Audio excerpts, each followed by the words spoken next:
आणि एक महत्त्वाची अपडेट, मोदींच्या वाढदिवसाला सुरू केलेल्या 10 योजना बंद करण्यात आलेल्या आहेत। माजी विरोधी पक्षनेते अंबादास दानवेंनी या योजनांची यादी दिली आहे। एकनाथ शिंदेंनी 17 सप्टेंबर 2023 रोजी सुरू केल्या होत्या या 10 योजना त्या बंद करण्यात आलेल्या आहेत। शिंदेंनी सुरू केलेल्या योजनांना फडणवीसांनी स्थगिती दिलेली आहे।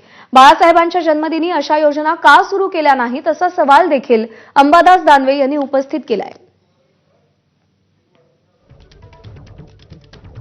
तर मोदींच्या वाढदिवसानिमित्त 2023 मध्ये ज्या योजनांची घोषणा तत्कालीन मुख्यमंत्री एकनाथ शिंदे यांनी केलेली होती त्या योजना आता फडणवीस सरकारनं बंद केलेल्या आहेत। अशा 10 योजनांची यादी अंबादास दानवे यांनी जाहीर केलेली आहे।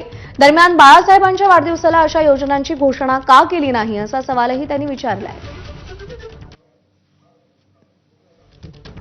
तर नमो महिला सशक्तीकरण योजना कोणकोणत्या योजना बंद करण्यात आलेल्या आहेत त्याची यादी दानवेंनी दिली आहे।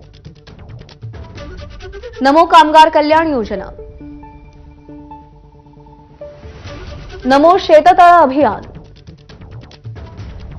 नमो गरीब व मागासवर्गीय सन्मान योजना, नमो ग्राम सचिवालय योजना, नमो आदिवासी स्मार्ट शाळा योजना, नमो दिव्यांग शक्ती योजना, नमो क्रीडा मैदान व उद्यान योजना, नमो शहर सौंदर्यीकरण योजना, नमो तीर्थस्थळ व गडकिल्ले संवर्धन योजना।